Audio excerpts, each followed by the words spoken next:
এই জান্নাত পাওয়ার আশায় তো সাহাবীরা বাড়ি গাড়ি টাকা পয়সা সন্তানাদি কোনো কিছুর পরোয়া কোনো কিছুর মায়া মহব্বত তাদের অন্তরে নাইনি। কারণ তারা এইটাই বুঝিয়েছে ইন্নাল্লাযীনা আমানু ওয়া আমিলুস সালিহাত, ঈমান আনার পরে মানুষের অধিকার ফিরিয়ে দেওয়ার জন্য মানুষের পাশে যদি গিয়ে দাঁড়াতে পারি এটা তো নেক কাজ। আর এই নেক কাজ যারা করে আল্লাহ পাক বলেন কানাত লাহুম জান্নাতুন ফিরদাউসি নুজুলা। বলেন আল্লাহু আকবার।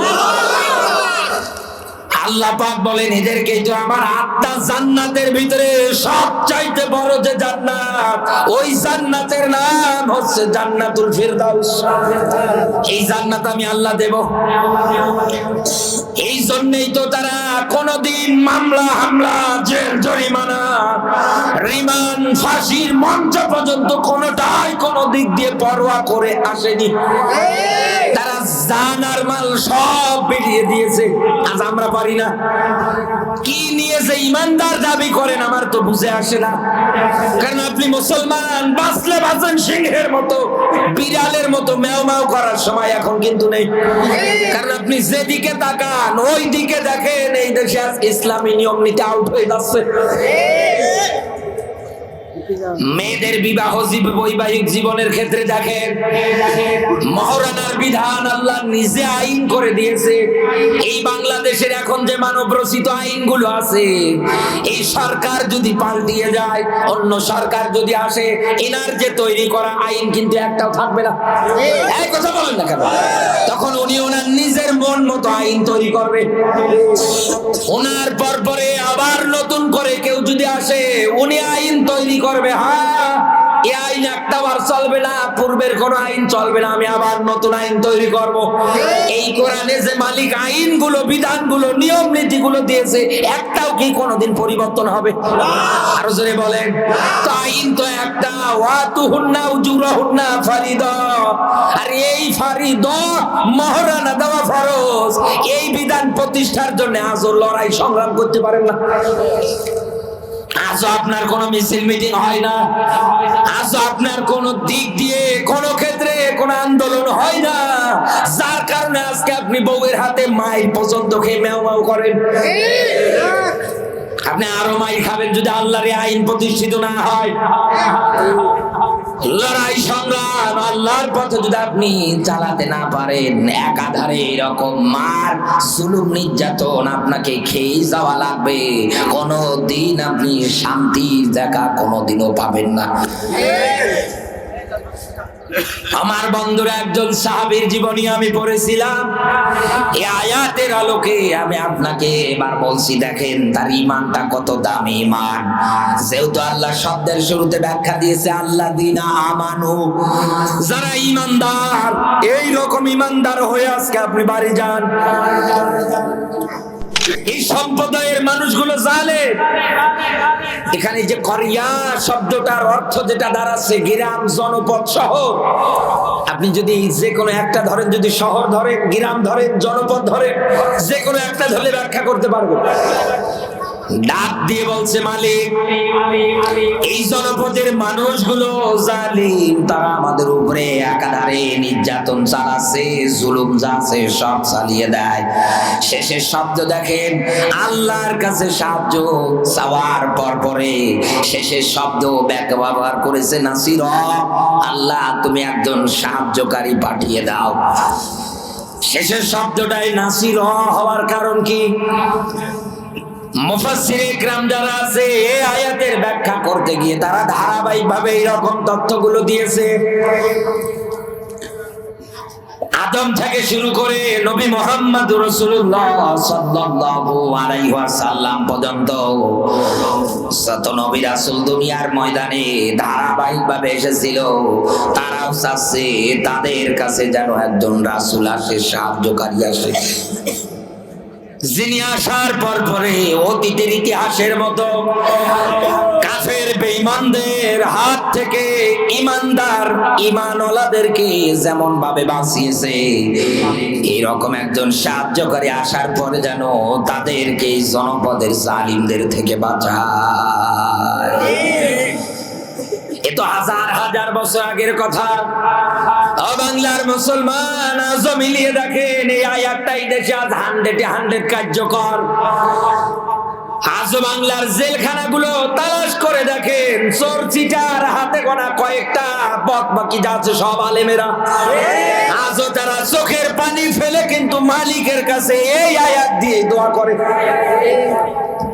কি অপরাধ আমাদের এই দেশের মামুনুল হক হুজুরের, কি অপরাধ! সিংহের মধ্যে একজন গর্জন দেওয়া মানুষ, যার ডাকে লক্ষ লক্ষ মানুষ কোরআন শোনার জন্য হাজির হয়ে যেত। মুফতি জসিম রহমানী জামিন হওয়ার পরেও লোকটার নামে আবার মামলা দিয়ে জেলখানায় নিলেন। এই মানুষগুলো আর্তনাদ করে কেঁদে কেঁদে দোয়া করে, ইতিহাস ভুলে যায়েন না, আমার আল্লাহ কিন্তু মক্কার মরুভূমির মধ্যে চিরদিন জুলুম নির্যাতনটাকে স্থায়িত্ব দান করেননি। কথা বলেন না কেন? একটা সময় যারা জুলুম নির্যাতন সহ্য করেছে, একটা পর্যায়ে গিয়ে তাদের হাতে রাষ্ট্র ক্ষমতা চলে এসেছে। তারাই কিন্তু রাষ্ট্র সমাজ যা আছে সবকিছু একাধারে পরিচালনা করেছে। এই জন্য ইমাম ইবনে তাইমিয়া বলেন, এই দুইটা জিনিসের মাধ্যমে দুনিয়ায় যারা সবর, এরপরে নামাজ, এই দুইটা জিনিসের মাধ্যমে মালিকের কাছে যারা সাহায্য চাইতে পারে, এই জমিনের ময়দানে একটা পর্যায়ে আমার আল্লাহ তাদের হাতে রাষ্ট্র ক্ষমতা দিয়ে দেয়। আমার বন্ধুরা, এই আয়াত থেকে আমি আপনাকে যে মেসেজ, যে বাণী বক্তব্যটা উঠিয়ে দিতে যাচ্ছিলাম, এই দুনিয়ার ময়দানে আজও মিলিয়ে দেখেন, ওই আবিসিনিয়ার মতো হিজরত করে যারা ধনী ওরা তো চলে গেল, গরিব যারা আছে তারা তো থেকে গেল, তারা জুলুম নির্যাতনে দেশানোর দিন দিন পড়ে যায়। এই মানুষগুলোকে বাঁচানোর জন্য, অধিকার ফিরিয়ে আনার জন্য ওই সময়ের মধ্যে বিশ্ব নবী মুহাম্মদুর রাসূলুল্লাহ থেকে শুরু করে দিনের যত সাহাবী ছিলেন, তারা সর্বাত্মক চেষ্টা চালিয়েছে, টাকা পয়সা দিয়ে হোক, অর্থ দিয়ে হোক, বাড়ি দিয়ে হোক, গাড়ি দিয়ে হোক, যে কায়দায় হোক না কেন, একজন মুসলমানের উপরে নির্যাতন হয়, সে তো একজন ঈমানওয়ালা মানুষ, তাকে কেমন করে হেফাজত করা যায়। ইতিহাস থেকে বলছি, হযরতে আবু বকর হযরতে বিলালকে কিন্তু নিজে মুক্ত করেছিলেন। কথা বলেন না কেন? উমাইয়ার জুলুম নির্যাতন থেকে বিলালকে মুক্ত করেছিলেন আবু বকর।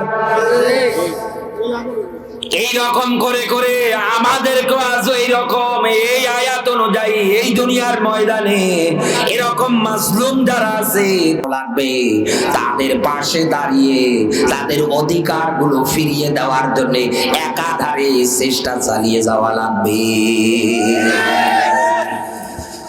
আল্লাহর পথে লড়াই মানে মারামারি করা না। আল্লাহর পথে লড়াই মানে এই দুনিয়ার ময়দানে ইসলামের যারা ঘর বিরোধী, তাদেরকে যেখানে পাবেন ওই জায়গার মধ্যে কুপিয়ে মারবেন না। এই দুনিয়ার ময়দানে আল্লাহর পথে লড়াই মানে কাফের বেঈমানেরা যদি ইসলামের বিরুদ্ধে কোনো কথা বলে, তাহলে তাদের জন্য আমাদের জিহাদ করা ফরজ। এইটা মনে রাখবেন। হাদিসের পরিভাষায় দুনিয়ার ময়দানে সবচাইতে বড় জিহাদ হচ্ছে এখনকার সময় আমি যেটা মিলিয়ে দেখতে পাচ্ছি, দুনিয়ায় যারা জালিম এদের সামনে দাঁড়িয়ে সত্য কথা বলে টিকে থাকা।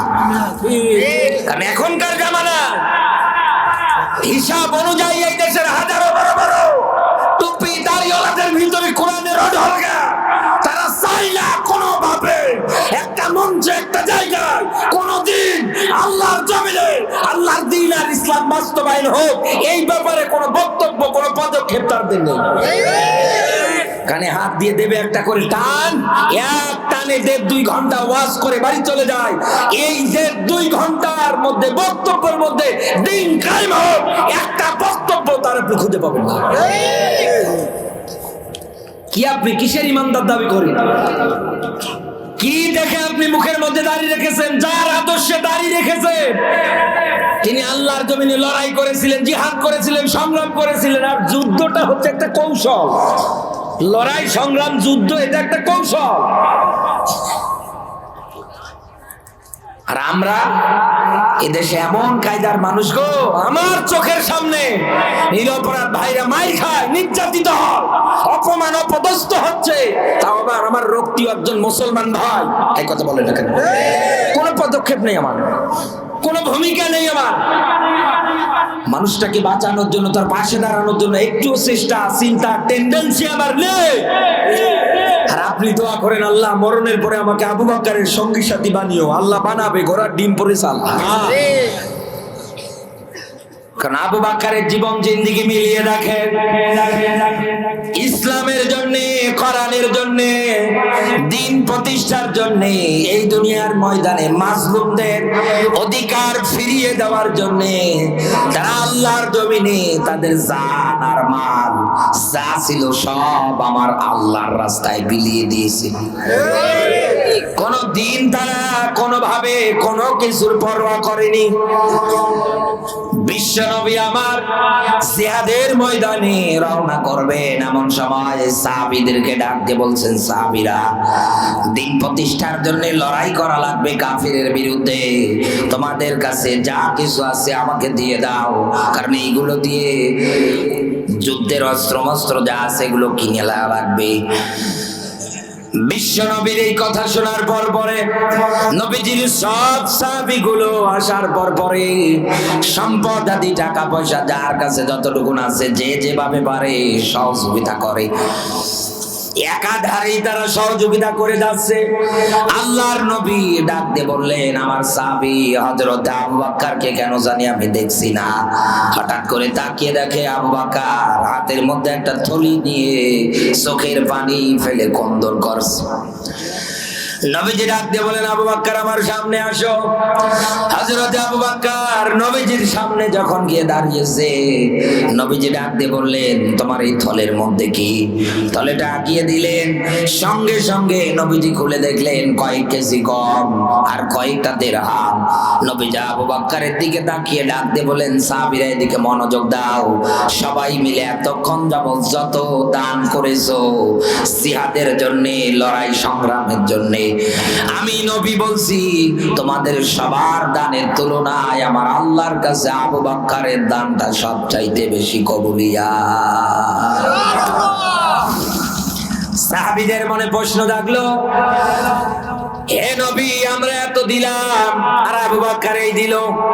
নবীজি আমার এক এক করে প্রশ্ন করতে শুরু করে দিলেন, কত নিয়ে এসেছো আর বাড়ি কত আছে? সবাই জবাব দেয়, এত নিয়ে এসেছি, বাড়িতে এত রেখে এসেছি। হযরত আবু বকর ডাক দিয়ে বলছেন, হাবিব, আমার বাড়ির মধ্যে যাবতীয় সম্পদ বলতে যা ছিল আমি সব নিয়ে এসেছি। আমার বাড়ির মধ্যে আমার আল্লাহর রাসূলকে রেখে এসেছি।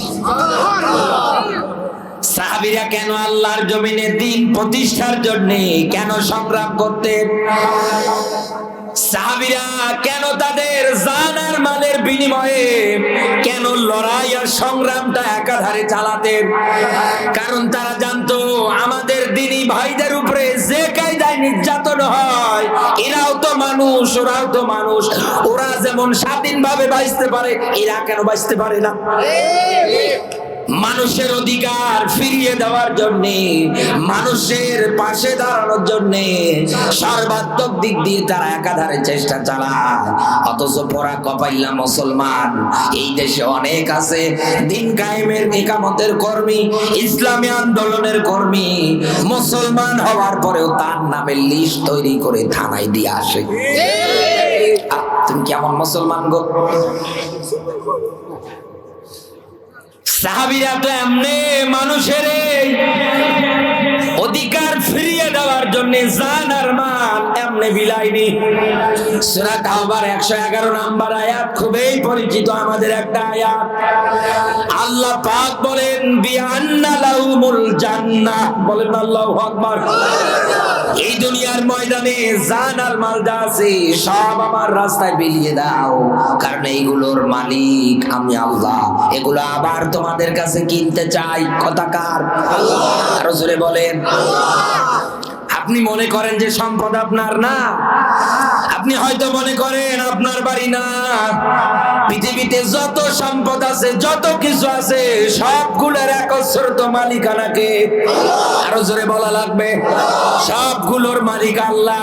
তারপরেও তিনি কেন ডাক দিচ্ছেন যে আমি নিজে ক্রয় করতে চাই, কিনে নিতে চাই? কাদের কাছে? দুনিয়ায় যারা মুমিন, দুনিয়ায় যারা ঈমানদার, যাদের ঈমান আছে ওদের কাছে। আনফুসাহুম ওয়া আমওয়ালাহুম, তাদের জান আর মাল, এটা আমি ক্রয় করতে চাই। এই যে জান আর মালের ব্যাখ্যা এসেছে এই জায়গার মধ্যে, আমাদের জীবনের মালিককে। এই যে কোরআনের আয়াত, আল্লাযী খলাকাল মাউতা ওয়াল হায়াতা, এই আয়াত তো আপনার জন্মের 1000 বছর আগে। এই কথা বলেন না কেন? আল্লাহ হাজার হাজার বছর আগে আয়াত দিয়ে বলেছে, বান্দা শোন, আমি দুনিয়ার ময়দানে যেমন তোকে নিয়ে এসেছি, ঠিক তেমনি তোর মরণের কথা যেন মনে থাকে। তোকে একদিন মরা লাগবে, কারণ আমি আগে মরণ বানিয়েছি। কথাটা আর জোরে বলেন। একটা মানুষের যদি মরণের চিন্তা, টেন্ডেন্সি অন্তঃকরণের মধ্যে তৈরি হয়ে যায়, পয়দা হয়ে যায়, স্মরণ হয়ে যায়, এই লোকটার দ্বারা সহজে খারাপ কাজ করা সম্ভব না। যে আমি তো মারা যাব, কবরে যাব, আবার কি হবে? এই জন্যই তো আল্লাহ আয়াতটা দিয়েছিলেন। কিন্তু আপনি পোড়া কপাইলে মুসলমান না বোঝার কারণে উল্টা পাল্টা মনে করে একাধারে আপনার জীবনটা আপনি চালিয়ে যান। বন্ধু, আমি আপনাকে আজকে হাতছানি দিয়ে দ্বীন আর ইসলামের পথে ডাকছি। এই দুনিয়ার ময়দানে আল্লাহ পাক বলেন, জান আর মাল আমি তাদের কাছে ক্রয় করে নিতে চাই, কিনে নিতে চাই, বিনিময় আমি আল্লাহ তাদেরকে জান্নাত দিয়ে দেব। নবীজি বদরের ময়দানে সাহাবীদেরকে উদ্বুদ্ধ করতেছেন জিহাদে নিয়ে যাওয়ার জন্য। নবীজি সুন্দর করে বাণী বক্তব্য একটা একটা করে প্রচার করতেছেন। সাহাবীরা আল্লাহর জমিনে দ্বীন প্রতিষ্ঠার লড়াই করতে গিয়ে যদি মারা যাও, আল্লাহ পাক তোমাদেরকে এমন জান্নাত দেবে, সেই জান্নাতের তলদেশ দিয়ে নহরগুলো প্রবাহিত হবে। সাহাবী যারা আছে ডাক দিয়ে বললেন, হুজুর শুধু কি এই নিয়ামতটাই শেষ? বিশ্ব নবী মুহাম্মদুর রাসূলুল্লাহ সাল্লাল্লাহু আলাইহি ওয়াসাল্লাম ডাক দিয়ে বলছেন, সাহাবীরা এই দুনিয়ার ময়দানে লড়াই সংগ্রাম করে জীবনটা যদি আল্লাহর রাস্তায় বিলিয়ে দিতে পারো, আল্লাহর রাহে যদি বিলাতে পারো, আমি নবী মুহাম্মদুর রাসূলুল্লাহ সাল্লাল্লাহু আলাইহি ওয়াসাল্লাম তোমাদেরকে বলছি, এই যে জমিন দেখো, এই যে আসমান দেখো, এই জমিন আর এই যে আসমান দুইটাই যদি একত্রিত করা হয়, আল্লাহর পথে লড়াইকারী সংগ্রামকারীদেরকে আল্লাহ যে জান্নাত দেবে, ওই জান্নাতের বিশালতা কোনোদিন শেষ হবে না। নবীজির একজন সাহাবী হাতের মধ্যে খাবার খাচ্ছিলেন, নামদার উমায়ের সঙ্গে সঙ্গে খাবার খাওয়া বন্ধ করে ডাক দিয়ে বলে, হুজুর আল্লাযীনা আমানু ইউকাতিলুনা ফি সাবিলিল্লাহ, দ্বীনের পথে, ইসলামের পথে ঈমান আনার পরে লড়াই করতে গিয়ে, সংগ্রাম করতে গিয়ে আগে আল্লাহ এই রকম জান্নাত দেবে? নবীজি বললেন হ্যাঁ। সঙ্গে সঙ্গে সাহাবী খাবার খাওয়া বন্ধ করলেন, ডাক দিয়ে বললেন, হুজুর আর দেরি নয়, চলেন আমরা জিহাদের ময়দানে চলে যাই। নবীজি জিহাদের ময়দানে যাওয়ার পরে এই সেই উমাইর অনেকগুলো কাফেরকে দুনিয়া থেকে বিদায় করে শেষে নিজেও শাহাদাত বরণ করলেন। আল্লাহর নবী লাশের পাশে দাঁড় হয়ে ডাক দিয়ে বলে, উমাইর সেই জান্নাতের জন্য খাবার খাওয়া পর্যন্ত তুমি বন্ধ করে দিয়েছো, আমি নবী নিজে সাক্ষী দিয়ে বলছি, ওই জান্নাত আল্লাহ তোমারই দেবে। এই জান্নাত পাওয়ার আশায় তো সাহাবীরা বাড়ি গাড়ি, টাকা পয়সা, সন্তানাদি, কোনো কিছুর পরোয়া, কোনো কিছুর মায়া মহব্বত তাদের অন্তরে নাইনি। কারণ তারা এইটাই বুঝিয়েছে, ইন্নাল্লাযীনা আমানু ওয়া আমিলুস সালিহাত, ঈমান আনার পরে মানুষের অধিকার ফিরিয়ে দেওয়ার জন্য মানুষের পাশে যদি গিয়ে দাঁড়াতে পারি, এটা তো নেক কাজ। আর এই নেক কাজ যারা করে, আল্লাহ পাক বলেন, কানাত লাহুম জান্নাতুন ফিরদাউসি নুজুলা। বলেন আল্লাহু আকবার। আল্লাহ পাক বলেন এদেরকে তো আমার আত্মা জান্নাতের ভিতরে সবচাইতে বড় যে জান্নাত, ওই জান্নাতের নাম হচ্ছে জান্নাতুল ফিরদাউস। এই জান্নাত আমি আল্লাহ দেব। এই জন্যই তো তারা কোনদিন মামলা হামলা জেল জরিমানা রিমান্ড ফাঁসির মঞ্চ পর্যন্ত কোনটাই কোন দিক দিয়ে পরোয়া করে আসেনি। তারা জান আর মাল সব বেরিয়ে দিয়েছে। আজ আমরা পারি না। কি নিয়েছে ইমানদার দাবি করেন আমার তো বুঝে আসে না। কারণ আপনি মুসলমান, বাঁচলে বাঁচেন সিংহের মতো, বিড়ালের মতো ম্যাও ম্যাও করার সময় এখন কিন্তু নেই। কারণ আপনি যেদিকে তাকান ওই দিকে দেখেন এই দেশে আজ ইসলামী নিয়ম নীতি আউট হয়ে যাচ্ছে। মেয়েদের বিবাহ বৈবাহিক জীবনের ক্ষেত্রে দেখেন মহারানার বিধান আল্লাহ নিজে আইন করে দিয়েছে। এই বাংলাদেশের এখন যে মানব রচিত আইনগুলো আছে, এই সরকার যদি পাল্টিয়ে যায়, অন্য সরকার যদি আসে, এনার যে তৈরি করা আইন কিন্তু একটাও থাকবে না। এই কথা বলেন না কেন? তখন উনি ওনার নিজের মন মতো আইন তৈরি করবে। ওনার পরে আবার নতুন করে কেউ যদি আসে, উনি আইন তৈরি করবে। হ্যাঁ, এই আইন একটাও আর চলবে না, পূর্বের কোন আইন চলবে না, আমি আবার নতুন আইন তৈরি করব। এই কোরআনে যে মালিক আইনগুলো, বিধানগুলো, নিয়ম নীতিগুলো দিয়েছে, একটাও কি কোনোদিন পরিবর্তন হবে? আরো জোরে বলেন। তো আইন তো একটা, ওয়াতুহুন্না উজুরাহুন্না ফারিদা। আর এই ফারিদা মহারানা দেওয়া ফরজ। এই বিধান প্রতিষ্ঠার জন্য আজও লড়াই সংগ্রাম করতে পারেন না। আজও আপনার কোন মিছিল মিটিং হয় না।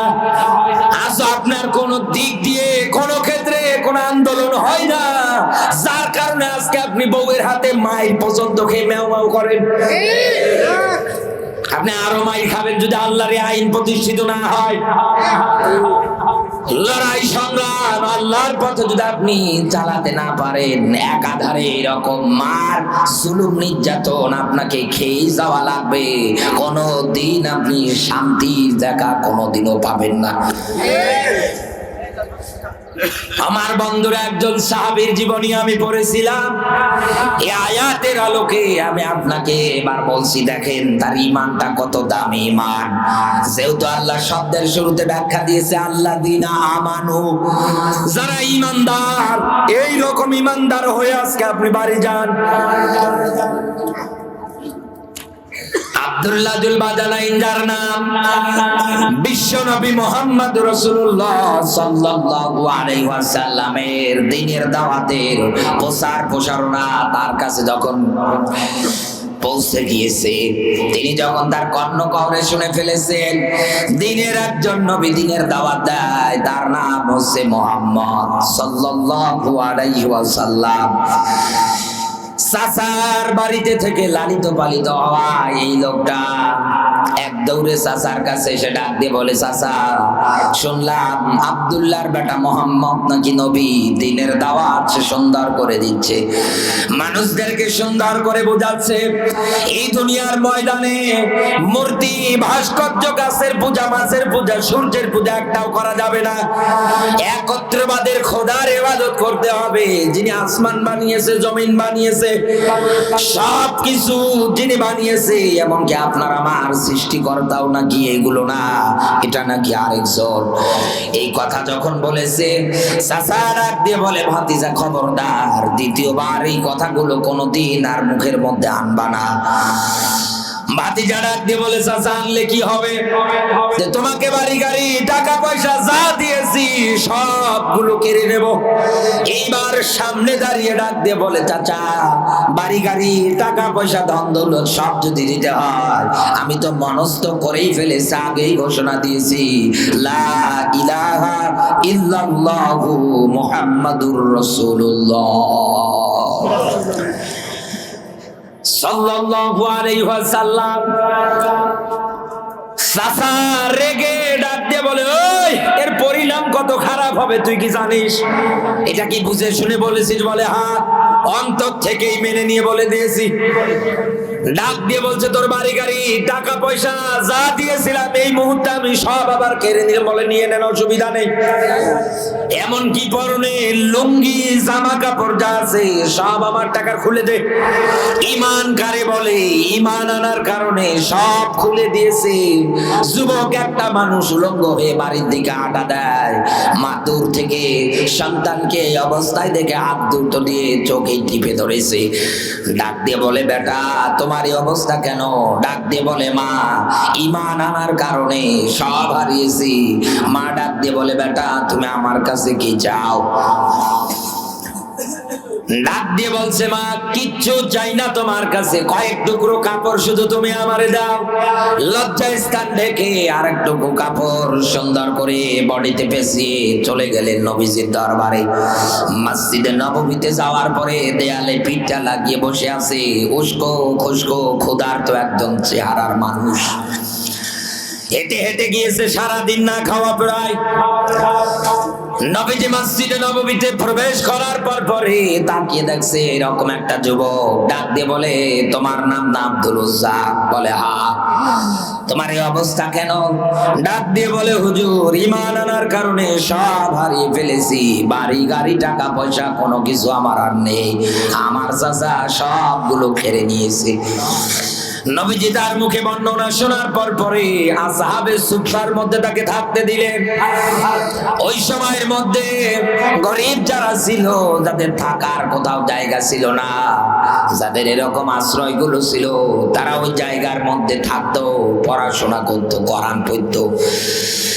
বিশ্বনবী আমার ওই জায়গায় নিয়ে যাওয়ার পরে ডাক দিয়ে বলতো সাহাবী যারা আছো আমার আব্দুল উজ্জাকে কোরআন পড়া শিক্ষা দিয়ে দাও। আব্দুল উজ্জা কোরআন পড়া শিকার পরে এত জোরে জোরে চিল্লায়, সাহাবীরা নবীজির কাছে গিয়ে ডাক দিয়ে বলে হুজুর ইবাদত বন্দেগীতে একটু সমস্যা হয়, জোরে জোরে কোরআন পড়ছে। আল্লাহর নবী ডাক দিয়ে বলছেন ও আমার সাহাবীরা, দ্বিতীয়বার তোমাদের মধ্য থেকে কেউ জানো আব্দুল উজ্জার বিরুদ্ধে আমার কাছে কোনো নালিশ না নিয়ে আসে, কারণ তার ঈমান বড় দামি। ঈমান আনতে গিয়ে বাড়ি গাড়ি টাকা পয়সা যা ছিল সব হারিয়েছে, এমনকি পরনের লুঙ্গিটা পর্যন্ত আনতে পারেনি। জিহাদের ময়দানে নবীজি হাঁটা দিচ্ছেন, এই সেই আব্দুল উজ্জা। ঈমানদার যারা হয় ওরা লড়াই সংগ্রাম করেই মারা যায়। এই সেই আব্দুল উজ্জা এক দৌড়ে গিয়ে নবীজির সামনে হাজির। ডাক দিয়ে বলে হুজুর আপনি আমার জন্য দোয়া করেন এই জিহাদের ময়দান থেকে যেন আমি জিন্দা হয়ে না ফিরে যাই, আমি যেন শহীদ হয়ে যাই, আমি যেন গাজী না হই। নবীজি আমার আব্দুল উজ্জার জন্য হাত তুলে দোয়া করছে, আল্লাহ তুমি আমার এই সাহাবী আব্দুল উজ্জার রক্তগুলোকে কাফের বেঈমানদের জন্য হারাম করে দাও। সাহাবী কেঁদে ফেললেন, ডাক দিয়ে বললেন হুজুর আমি চাইলাম শহীদ হয়ে যাব, আর আপনি উল্টো দোয়া করলেন, বুঝলাম না কারণটা কি। নবীজি ডাক দিয়ে বললেন সাহাবী মন খারাপ করো না, এই 40 দিনের এই দোয়ার মধ্যে তুমি যদি জ্বরে আক্রান্ত হয়েও মারা যাও, আমি নবী নিজে সাক্ষ্য দিছি তোমাকে আল্লাহ শাহাদাতের মরণ দিয়ে মর্যাদা করবে। শেষেই সাহাবী প্রচন্ড জ্বরে মারা গেল। নবীজি নিজে কবরে লাশ দাফন করার পরে ডাক দিয়ে বলে আল্লাহ ও আল্লাহ, এই যে এই কবরের মধ্যে যাকে রাখলাম আমার এই সাহাবীর উপরে আমি সকাল থেকে সন্ধ্যা পর্যন্ত রাজি খুশি ছিলাম, তুমিও রাজি খুশি থাকো। ওমার উপরে কান্না করতে করতে ডাক দিয়ে বলে আব্দুল উজ্জা তোমার কপালটা বড়ই দামি, কারণ তোমার কবরে লাশ নামার জন্য যিনি নামিয়েছেন তিনি আর কেউ না, তিনি আখিরি জামানার পয়গম্বর বিশ্ব নবী মুহাম্মদুর রাসূলুল্লাহ। তারা ঈমান আনার পরে লড়াই সংগ্রাম করে জীবন দিয়ে দেয়। ঈমান আনার পরে ইকামতে দ্বীন ইসলামী আন্দোলন করতে গিয়ে মারা যায়, আর আপনি মুসলমানের ঘরে জন্মগ্রহণ করেও আজও ইসলামী নিয়ম নীতি প্রতিষ্ঠার কাতারে শামিলবদ্ধ নেই। মায়ের আপনি খাবেন না, খাবে কে? এই জন্য তো মায়ের খেয়ে মরেন।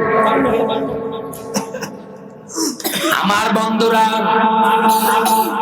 জীবনের মায়া সব কিছু আপনাকে ত্যাগ করা লাগবে, সব ছেড়ে দেওয়া লাগবে। কারণ এই জায়গা থেকে আপনি বাড়ি যাবেন, কোনো গ্যারান্টি আপনার নেই।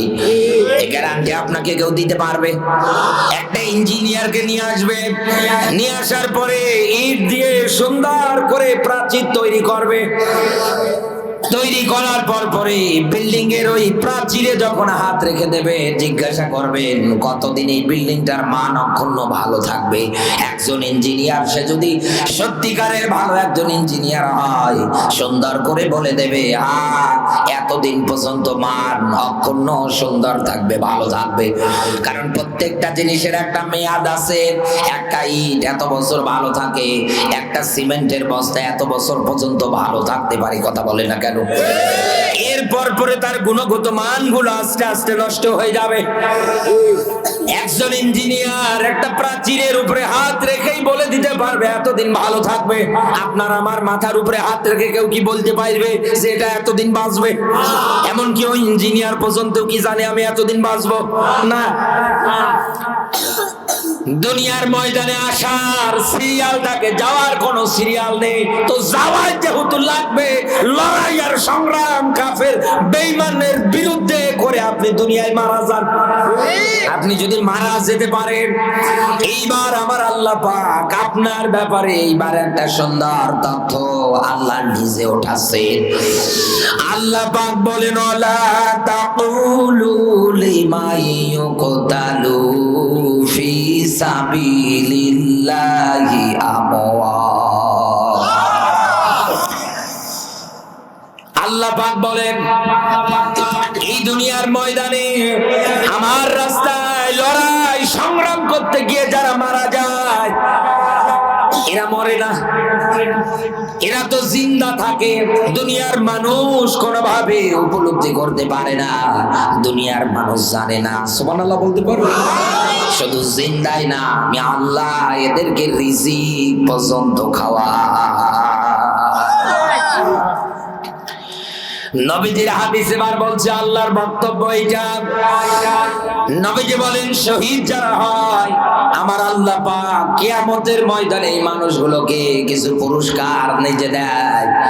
এক নম্বরে একজন দ্বীনের মুজাহিদের লড়াই সংগ্রাম করতে গিয়ে মারা গিয়ে রক্তের ফোঁটা জমিনে পড়ার সঙ্গে সঙ্গে আল্লাহ জীবনের অপরাধ মাফ করে দেয়। দুই নম্বরে কবরের আযাব, ফুলসিরাত, যত জায়গা পেরেশানির আছে সব জায়গা থেকে আমার আল্লাহ তাকে হেফাজত করে দেয়, মুক্তি দিয়ে দেয়। তিন নম্বরে কিয়ামতের কঠিন ময়দানে আমার আল্লাহ পাক তার হিসাব নিকাশটা সহজ করে দেয়। কেন হিসাব নিকাশ সহজ করবে? এইটা এবার আমরা একটু গবেষণা করি, নাড়াচাড়া করে দেখি তো। এই যে ভাই বসে আছে বাড়ি সেই আমাদের ওদিকে কুড়িগ্রাম জেলার উলিপুর থানায় বাড়ি। সেই কত দূর থেকে এই জায়গার মধ্যে বড় মাদ্রাসা আছে, সুন্দর করে পড়াশোনা চালাচ্ছে। আমি দোয়া করি আল্লাহ পাক যেন তার মনের নেক মাকসাদ গুলা পুরা করে দেয়, বলেন আমিন।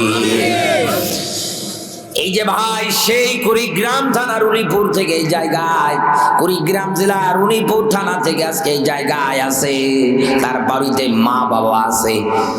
তার মা বাবার মনে একটাই চাওয়া, আমার সন্তানটা যশোর জেলার চৌগাছায় মাদ্রাসায় পড়াশোনা করে, আমার সন্তানটা যেন বড় মুক্তি হয়ে যায়, পড়াশোনা করে ভালো যেন একটা বড় আলেম হতে পারে। বাবা মার এইটাই চাওয়া, এই জন্য মাসে মাসে টাকা পয়সা যতটুকুন পাই পাঠিয়ে দেয়।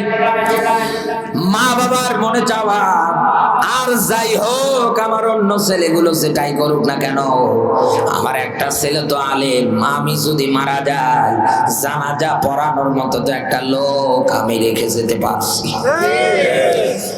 বাবা মার মনে এইটা চাওয়া, আমি মারা গেলে আমার সন্তান যেন আমার কবরের পাশে গিয়ে দাঁড়ায়, অন্যরা যদি নাও যায় আমার এই সন্তানটা কোরআন হাদিস বোঝেও যাবে। বাবা মার চাওয়া, এই সন্তানটাকে এই জায়গায় দিয়েছে। ভাই এই জায়গার মধ্যে থেকে যদি বড় মুফতি ডক্টর এরকম ডিগ্রি অর্জন করতে চায়, অবশ্যই তাকে কষ্ট করা লাগবে। কষ্ট ছাড়া কোনো জিনিসের সফলতা আসে না। একাধারে এই জায়গার মধ্যে কষ্ট করা লাগবে। মাঝে মাঝে মাকে দেখতে মন চায়, মাঝে মাঝে বাবাকে দেখতে মন চায়। আমি তো মাঝে মাঝে প্রায় গাড়িতে বসে থাকলে নীরবে চোখের পানিগুলো ফারিয়ে দেই, কারণ আমি পরিবারের একেবারেই ছোট। আমার মা আমার খুবই আদর করে, মহাব্বত করে। মাঝে মাঝেই মনে হয় যে আমার মায়ের কাছে নাই থাকলে কত আদর পেতাম, ভালোবাসা পেতাম।